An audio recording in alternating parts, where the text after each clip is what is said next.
Yes, just for my all my audience, my Chinese English audience, from time to time I invite Alexander Mercouris to come here. You all know who he is. My regulars know who you are. I need to pick his brain from time to time. So thank you so much for your time. Again, so much things going on. So let's start with Britain.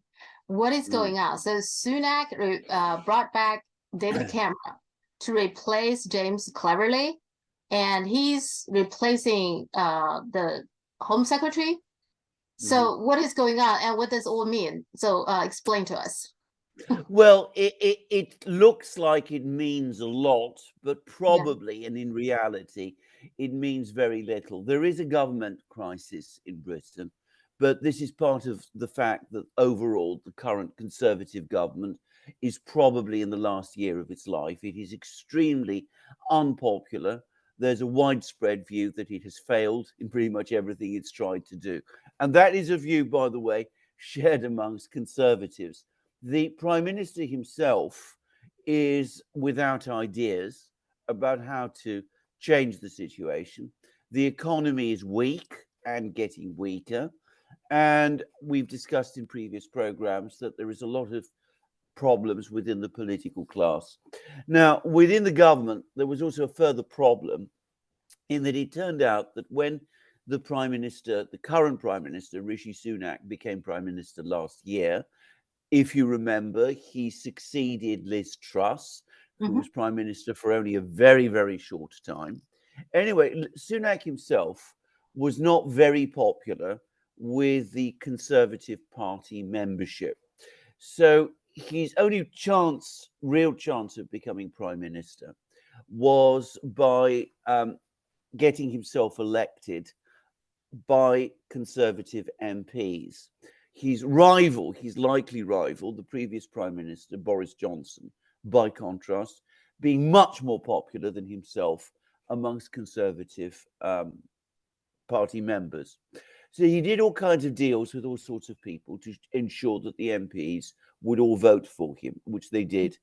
And he did an extremely wise and, in fact, foolish deal with Suella Braverman, a person who I personally consider to be a very inadequate minister in the British government, but he needed her support to get elected.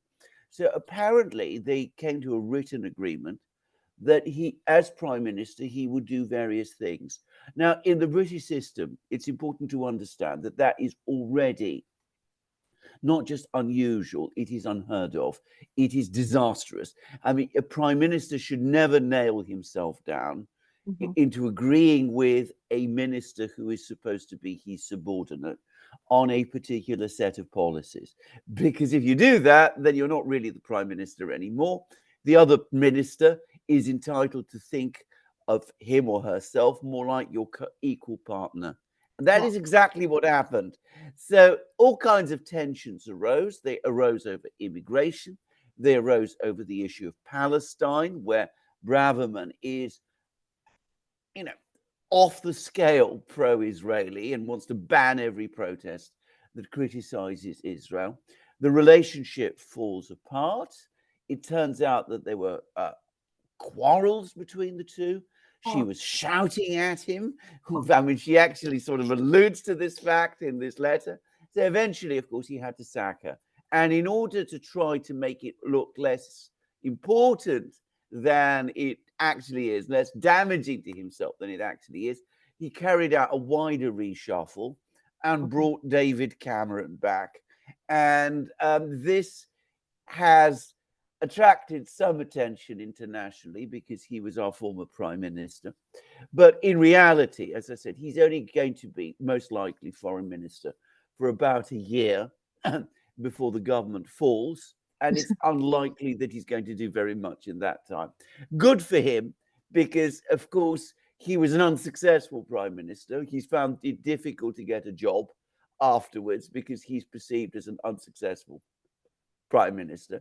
Now he can be Foreign Minister for a year. Then when the government falls, he can say, well, look, I wasn't such a bad Foreign Minister. So you see, I'm a really important person. Give me jobs afterwards. I can then go on the lecture circuit and talk about my vast knowledge of foreign policy, and that will be a nice thing for him. And for Sunak, it helps him a little because, of course, it means that we're talking about David Cameron rather than his disastrous row with his Home Secretary, Suella Braverman. Now, can I just say, of course, David Cameron had a distinct foreign policy as Prime Minister. He believed very much in Britain's engagement with China. Yeah. Whilst he was Prime Minister, Britain and China went through what some call a golden age of good relations. It is most unlikely that we will return to that again.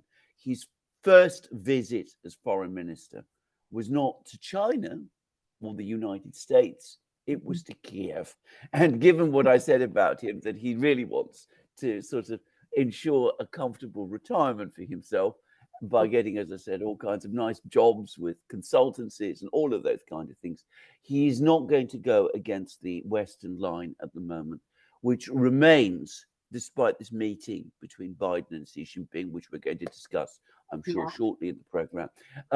He's not going to go against the prevailing policies of the West by trying to resume the close and friendly relationship with China that was the distinctive hallmark of his foreign policy. Yeah, that was my follow-up question because, as you said, during his time as Prime Minister, UK and China had a good relationship, a very good relationship. Yeah. And then it all changed when Boris Johnson came in, and he probably followed Donald Trump, etc. So yeah. But Sunak, do you think he's on some shady grounds? Do you think he's kind of on borrowed time? I feel like on the one hand, I don't feel like he's achieving much. But I'm not sure how solid his support within the Conservative Party. So can you explain that a little bit? How does it go for him?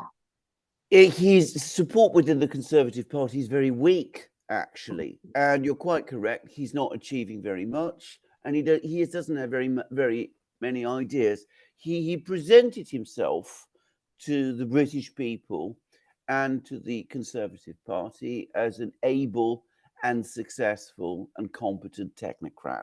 So it was going to be a technocrat government.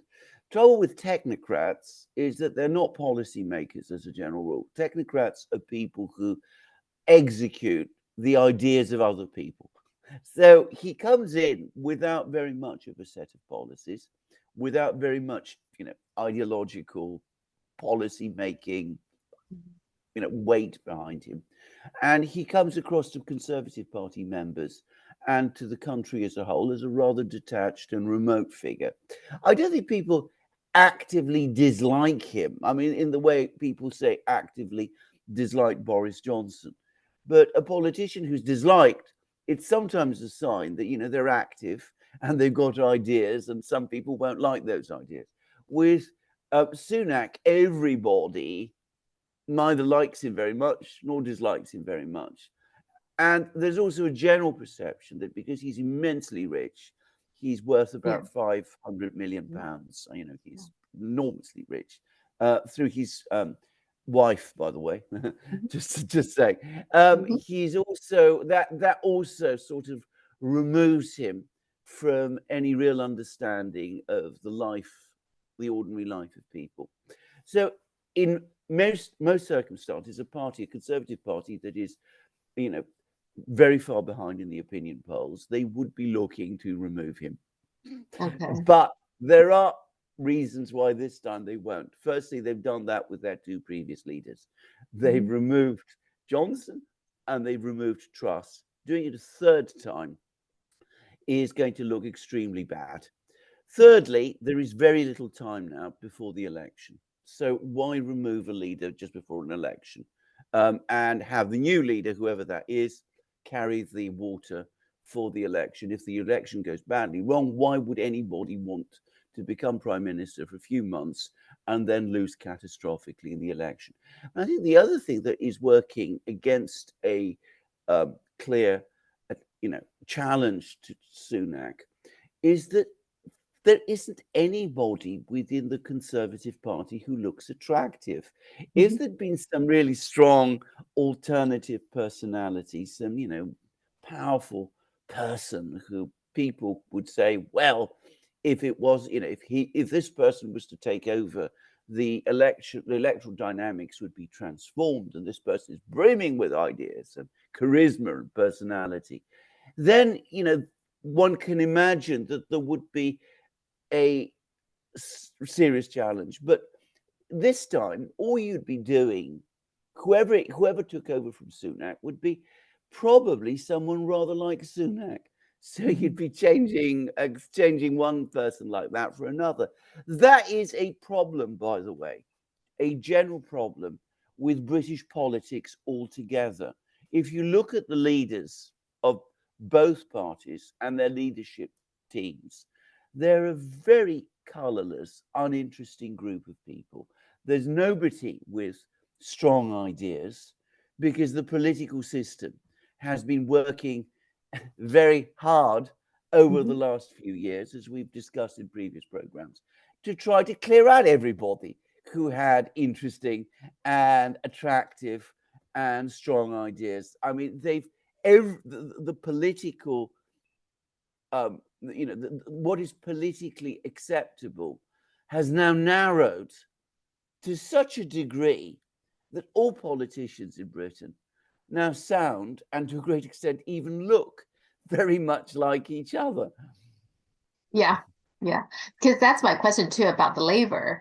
Because I think in late summer, July, August, there were several articles on the New York Times and on the Telegraph, I believe. They were talking about the comeback of Tony Blair, saying that he has somehow been rehabilitated and possibly doing a comeback. I was very surprised. I thought like they must be kidding. But my understanding is Keir Starmer, he's not particularly popular either. So Mm. I mean, is that something that even remotely possible that Tony Blair is making a comeback? Oh, yeah, there's any doubt about it. I mean, there's been pictures of meetings now between Starmer and Blair, and they meet apparently quite regularly. And you Oh, see them together, and they're full of smiles and very happy and very friendly. And if you look at the leadership team, the people who are gathered around Starmer, they are people who were very close to Blair. okay. Peter Mandelson, who was his. But what it shows is the political barrenness of British politics, because we've had lots of things happening in Britain over the last 10 years. We've had the Brexit referendum, Brexit itself, the rise of Corbyn, the movement for Scottish nationalism, the Scottish referendum, all of those things. And we're ending up with the political landscape looking very much like it did in, say, 2005, when Blair and Cameron were in their prime. And you see, Cameron's coming back, he's now foreign minister, and Blair's come back and he's there advising and playing a very important role in, guiding the Labour Party at the moment. So it's as if the political establishment in Britain has seen all of these things that have happened in Britain since, well, say about 2005, 2006. And they've pushed back so fast and so hard against them that we've ended up not just with the same set of policies that led us to that crisis in the first place, but essentially with the same people. So, what we say, we have this expression in Britain, what goes round comes round. After all that effort, we've ended up exactly back where we were when we started, with, it must be said, our economy now in decay. Can I Mhm. just make one quick additional Yeah. point? I think we've touched on it in previous programs, because Mhm. the big problem that Britain has is a lack of investment in its economy. Its economy has been stagnating. Productivity growth has been very low for many years now because there is inadequate investment. Now, Britain was able to get by for a long time because it had, as a result of the empire, these enormous savings that it had created through, let's be straightforward about it, imperial plunder and all of that. We've run through all of that. I mean, if you actually look at, our overseas asset position, it's now dwindled. It's the City of London is not the great financial centre that it used to be. North Sea oil is running down. So David Cameron's idea as Prime Minister, and even more so, the idea of his finance minister, George Osborne, is who is going to invest in Britain? China. China's going to invest in Britain because China is the country with the savings. So we get very friendly with the Chinese and we offer the Chinese Britain as a gateway into Europe. And of course, that was a rational policy. It was, in fact, potentially a successful policy. It was an intriguing and potentially successful marriage, between these two countries. There is no conceivable way that we can do that now, because, as I said, the political realities make it impossible. The political realities in Britain itself. But since that project failed, and it failed for strictly political reasons, we have nothing, we have no ideas. So our economy is stagnating. Productivity growth is worse than low. Our industrial base is very weak. We run huge deficits in terms of our foreign trade and are now increasingly having to borrow outside Britain to cover our very, very big deficit, our budget deficit. And no one, not Sunak, not Starmer, not Blair, not Cameron, no one has ideas about how to address these problems. Yeah. Well, even like in the United States, I think like Barack Obama and Hillary Clinton, they all very active now, I don't know what's going on. It seems like the same problem just seems to run out of people. I don't know. I mean, there just no one seems like you can look at. And even like RFK Jr., who was, I thought in the beginning, very promising, he was anti-war, etc. But regarding what's going on in the Middle East, he's very much in line with the Biden's narrative, So it's very disappointing, I have to say. But well, talking about what is going on in Gaza, there has been a lot of demonstrations, right, in London. There's some big scale, a lot of people showed up, but that's not going to make any changes. I mean, the Sunak is not going to make, they still not talking about ceasefire. Is that right? They cannot That's talk absolutely that is absolutely correct. That is entirely right. I mean, yesterday, the Security Council, the UN Security Council, passed the first resolution that it has passed over the course of the crisis, in which it called for prolonged humanitarian pauses, and with the hope that eventually they will become ceasefires. And it also called for international law to be respected and all of those things. Britain, along with the United States and Russia, abstained. Now, China voted for this resolution, by the way. Russia abstained because it has its own political agenda. It's pushing forward towards a general ceasefire. So they did that for understandable reasons. The United States was embarrassed. It wanted to vote against this resolution, but it couldn't. So it abstained, and Britain was the other country that abstained. And we had a vote yesterday in the British Parliament, and both of the two big parties voted down a proposal within the British Parliament for a ceasefire. Now, you're quite right. Hundreds of thousands of people have protested. Within the opposition Labour Party, there's been a lot of protest. Starmer faced a significant rebellion amongst his own parliamentary faction, and quite a few also, Labour MPs also voted for a ceasefire.